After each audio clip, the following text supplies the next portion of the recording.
Level 1. The applicant. The notice goes up on a Tuesday. A single sheet of paper on the department bulletin board between a shift schedule and a memo about parking enforcement. No dramatic announcement, no recruitment campaign. Just a white page with black text that says the Special Weapons and Tactics Unit is accepting applications from officers with a minimum of 3 years patrol experience, a clean disciplinary record, and a physical fitness score in the top 15% of the department. You've been waiting for this page for 2 years. You read it twice, standing in the hallway in your patrol uniform, and then you go back to your desk and you fill out the application that afternoon, because waiting until tomorrow would mean something about your readiness that you don't want it to mean. The application asks for your service record, your firearms qualification scores, your use of force history, 2 supervisor recommendations, and a personal statement explaining why you're suited for tactical operations. You write the personal statement 3 times. The first version is too eager. The second is too formal. The third is precise and honest and doesn't try to be anything other than what it is, a record of 7 years of patrol work that has prepared you specifically and demonstrably for this. You submit it on a Wednesday morning. The selection process takes 11 weeks. Physical fitness testing comes first, a battery that makes your department's standard fitness assessment look like a warm-up. The obstacle course, the dummy drag, the stress shoot, where you run 400 meters and then immediately engage targets at various distances with a heart rate that's making your vision pulse. You pass everything on the first attempt except the stress shoot, where your third target placement is 2 inches outside the acceptable zone. They make a note. They don't eliminate you. The panel interview is 4 senior SWAT operators and the unit commander sitting across a table asking you questions that don't have right answers. Scenario-based questions designed to reveal how you think under pressure, rather than whether you've memorized the correct response. You've been told this by a friend who went through selection 2 years ago. You don't prepare answers, you prepare your thinking process. They notice. The phone call comes on a Friday afternoon. You're sitting in your patrol car between calls when it rings. The SWAT commander's voice is flat and professional, and he says you've been selected for the candidate course and that it begins in 3 weeks, and that if you complete it successfully, you'll be assigned to the unit as a probationary operator. You say, "Thank you." You sit in the car for 4 minutes after the call ends. Then your radio crackles, and you go back to work. Level 2. The candidate. The SWAT candidate course runs 6 weeks, and it's designed to find the ceiling of what you can do. Not to break you. The goal isn't destruction, it's revelation. The instructors are looking for the point at which your performance degrades under stress, because every operator has that point, and knowing where it is for each candidate is essential information for a unit that deploys into situations where stress is not a variable, but a constant.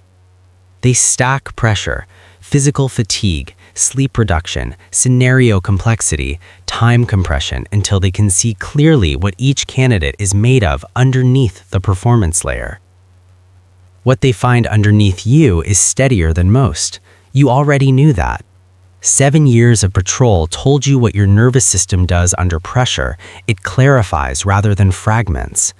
Your decision-making gets cleaner when the situation gets worse. You don't know why you're wired this way. You stopped trying to explain it years ago. You just use it. The firearms training is a different level from anything you've done in patrol. Not just the volume, though the volume is significant. Thousands of rounds across dozens of drills and scenarios and qualification standards that patrol never required. The difference is integration. You're learning to shoot as one component of a coordinated movement, entering a space, clearing sectors, communicating with teammates, maintaining awareness of where everyone is while simultaneously engaging threats and protecting non-threats, and processing information at a rate that your patrol experience partially prepared you for and partially didn't. Your team is 6 candidates. You train together, fail together, get corrected together. By week 3, you've developed the specific fluency that comes from suffering alongside people, a wordless understanding of how each person moves and thinks and responds that makes the team function more efficiently than 6 individuals operating separately. You know that Harrison reads corners slightly slow. You know that Chen accelerates under pressure in a way that needs management. You know your own tendencies well enough to compensate for them in real time. The final exercise is a full-scale scenario, a simulated hostage situation in an abandoned warehouse, multiple rooms, unknown number of role players, no prior information except what your team can gather from a rapid intelligence brief. You go in. 44 minutes later, all simulated hostages are out and all simulated threats are neutralized, and your team is standing in the parking lot being debriefed in the gray afternoon light. The lead instructor tells you what you did wrong first, then what you did right. The right list is longer. You're on the unit. Level 3. The operator. Your first call-out comes 6 weeks after joining the unit. Your pager goes off on 0217 on a Thursday. Barricaded subject, residential address, weapons confirmed, domestic disturbance that escalated past what patrol could safely contain. You're dressed and in your car in 4 minutes. You arrive at the staging area and your team is already assembling, pulling gear from the truck with the efficient silence of people who have done this enough times that the process is automatic. You suit up. Helmet, vest, primary weapon, sidearm, breaching tools. The weight of full kit is something you've trained in hundreds of times, and it still announces itself when you put it on for a real call-out. A slight sharpening, a calibration of the body that registers the difference between a training scenario and a situation where the outcome is genuinely unknown. The briefing takes 11 minutes. Male subject, mid-30s, estranged wife and 2 children inside, handgun confirmed by neighbors who heard shots fired into the ceiling. Subject is known to patrol, previous domestic calls, 1 prior arrest, no psychiatric history on file. The wife has barricaded herself and the children in a second-floor bedroom. Last contact with the subject was 17 minutes ago when he told the first responding officer that nobody was leaving. Your position is the southeast corner of the property, covering the back door and a section of the fence line. You hold that position for 2 hours and 19 minutes while the crisis negotiator works the phone and the entry team waits at the threshold, and the situation moves through the specific slow gravity of a barricaded subject event. The long middle section where the outcome is entirely uncertain, and your job is to be completely ready while doing almost nothing. The subject comes out at 0451. He walks through the front door with his hands visible and his weapon inside, and he sits down on the porch by the time the first patrol officer reaches him. Nobody fires a shot. You hold your position until the scene is secured, and then you start breaking down your kit, and your hands are completely steady, and you drive home in the early morning and sleep 4 hours and go to your kid's soccer game on Saturday, and nobody watching the game knows where you were Thursday morning. That separation is something you'll manage the rest of your career. You start managing it now. Level 4. The senior operator. 4 years on the unit. 63 call-outs. You've been on barricaded subjects and hostage rescues and high-risk warrant services and a dignitary protection detail that required 3 days of advance work and produced no incident. You've been on 2 call-outs that went to shots fired, both reviewed, both cleared, both carried in the way that things get carried, not as open wounds, as scar tissue, healed, functional, and permanently present. Your skill set has integrated to the point where the technical components are no longer things you think about. Entering a structure, you're not running through a checklist, you're reading the space, the light, the geometry of what's visible and what isn't, the acoustic information, the way your teammates are moving and what that tells you about what they're seeing. Processing below conscious thought, decisions surface already formed. You act and then understand why you acted, rather than understanding and then acting. That reversal is the difference between a trained operator and an experienced one. You've started being asked to run scenarios during candidate courses. You play the role player, the unpredictable element that candidates have to manage. You do this with a specificity that makes the scenarios genuinely instructive, calibrating the difficulty to the candidate's current level, giving them problems that are solvable but not easy, watching what they do under conditions you control. You start understanding the instructors who trained you. The ones who seemed coldest were the ones paying the most attention. You were paying attention all along. You're paying it differently now, to the people below you, to the patterns of their development, to the question of what they need that they don't yet know how to ask for. That shift in attention is the beginning of something. You don't have a name for it yet. Level 5. The team leader. You're running a 5-person element. The designation is team leader, and it means that in the stack, you are the decision-making node, the person whose situational assessment and verbal or hand signal commands direct the movement of 4 other operators in real time inside a structure where the information environment is incomplete and the consequences of misreading it are immediate and irreversible. The callouts at this level carry a different weight. Not more dangerous necessarily. Danger has been a constant since your first week on the unit. Different in the sense that the weight is distributed differently. When you were an operator, you owned your performance and your sector and your decisions within the element structure. Now you own the element. Every decision your operators make that flows from your commands is yours. Every position you put them in is yours. The outcome of the entry lives with you in a way it didn't before. You've developed a pre-entry process that's entirely internal. Standing at the threshold, kit on, team stacked behind you, 30 seconds before the command to move, you run through the structure once in your mind. Not the floor plan, you've done that 10 times in the briefing. Something more specific, where the unknowns are, where the plan is solid and where it depends on assumptions that might not hold. What the first decision point is when the assumptions don't hold and what you'll do there. By the time the command comes, you've pre-decided. Pre-deciding is the whole skill. Decisions made in the heat of entry with a heart rate of 150 are slower and less accurate than decisions made in the 30 seconds of cold clarity before the door opens. You know this from training, from experience, from the accumulated evidence of your own performance under pressure.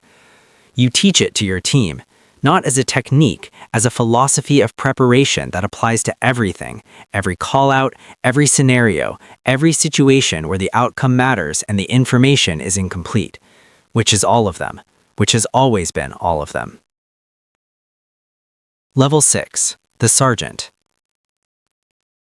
You supervise 2 teams now, 10 operators, 2 team leaders, the full operational element of a half-unit deployment. You're the tactical authority at the scene, the person who stands at the command post with the incident commander and translates the tactical picture into actionable intelligence and translates the operational requirements back into tactical decisions. The interface between tactical and command is where most high-risk operations succeed or fail. You've seen it fail. An incident commander who didn't understand what his tactical element needed, applying pressure that pushed a negotiated resolution toward a forced entry before conditions justified it. The entry went wrong in a way that resulted in an officer injury that better timing would have prevented. The review found no policy violation. The review couldn't find the thing that was actually wrong, the institutional gap between command-level decision-making and tactical-level reality. You've made it your specific function to close that gap wherever you're standing. Your incident commanders trust you in a way that took 18 months to build and that rests on a simple foundation. You tell them the truth about what's tactically possible and what isn't, what the risk assessment actually shows as opposed to what they want it to show, and what you recommend and why. You give them the complete picture without management or softening. 2 of them have made decisions you disagreed with. One of those decisions worked out fine. One of them produced an outcome that required a department-wide review and 3 months of remedial policy work.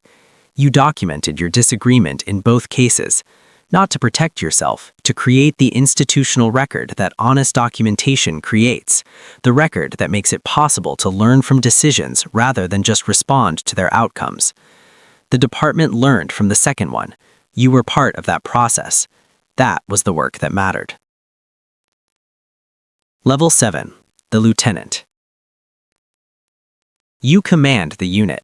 42 operators across 8 teams, a training cadre, an administrative structure, a budget that you fight for annually, and a process that requires you to translate the value of readiness, which is invisible, which is the absence of things going wrong, into language that a budget committee can evaluate. You've gotten good at that translation. You present data, call out outcomes, incident resolution rates, officer injury rates, use of force frequency and type. You compare your unit's metrics to comparable departments. You present the training investment and the outcome correlation.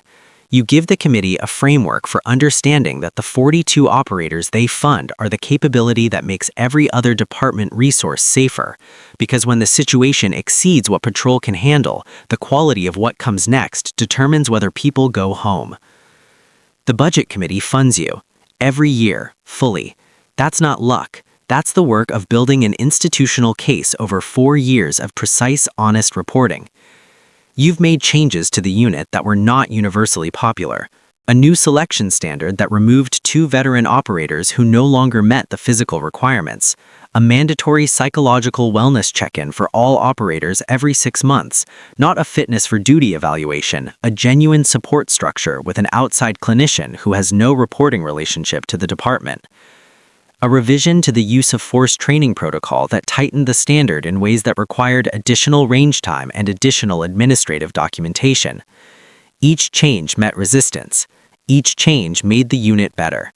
You absorb the resistance without personalizing it and implement the change without apology. Not because you're certain you're always right, because you've done the analysis and the consultation and the review, and the decision has been made with integrity. And the measure of a decision isn't whether everyone agrees with it, but whether it holds up over time. Your decisions hold up. You stay long enough to see them hold. Level 8. The Commander. Your title is Commander, and you are responsible for everything. Not in the organizational sense, in the complete sense. The culture of the unit, the standards of selection and training and conduct, the relationship between the unit and the department and the community, the philosophical framework that governs when and how that unit deploys and what it does and doesn't do in the name of public safety. You've been on the job for 23 years. You started as a patrol officer who wanted this badly enough to wait 2 years for the right page on the bulletin board. You've been through every level of this specific institution: operator, team leader, sergeant, lieutenant. And the view from the top is not what you imagined when you were standing at the bottom. It's wider, more complicated, more human. The tactical problems are the easy part. The hard part is the institutional work, building a unit culture that is simultaneously excellent and accountable, that selects and develops operators of the highest capability and holds them to the highest standard of conduct, that deploys into the most dangerous situations law enforcement encounters and does so with proportionality and restraint and the specific understanding that tactical capability is not an argument for tactical deployment. That last distinction is the one you've worked hardest to embed. The best outcome of every call-out is the one where nobody fires a shot. You've said this so many times that your operators say it before you do now.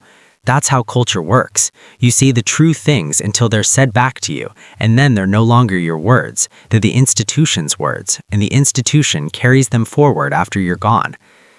You sit in your office on a Wednesday evening with a call-out report on your desk, a warrant service that morning, clean execution, no shots fired, subject in custody, officers home safe. 68 call-outs this year, 44 resolved without force, 24 required force, all reviewed, all within policy, none fatally. You look at these numbers the way you've looked at numbers your whole career, not with satisfaction, because satisfaction is complacency wearing a different face, but with the precise, clear-eyed accounting of someone who understands that these numbers represent people, the operators who went in, the subjects who came out, the families on both sides of the door your unit has ever opened. You close the report. You put on your jacket. You walk out through the unit bay. Your operators are cleaning weapons, reviewing training footage, doing the continuous maintenance work of a unit that is always either deploying or preparing to deploy. One of them looks up as you pass. He's been on the unit 8 months, former Marine, 4 years patrol, fastest stress shoot time in the last 2 candidate courses. He has the quality you saw in yourself 20 years ago, the nervous system that clarifies under pressure, the attention that sharpens rather than fragments. He nods. You nod back. You walk out into the parking lot.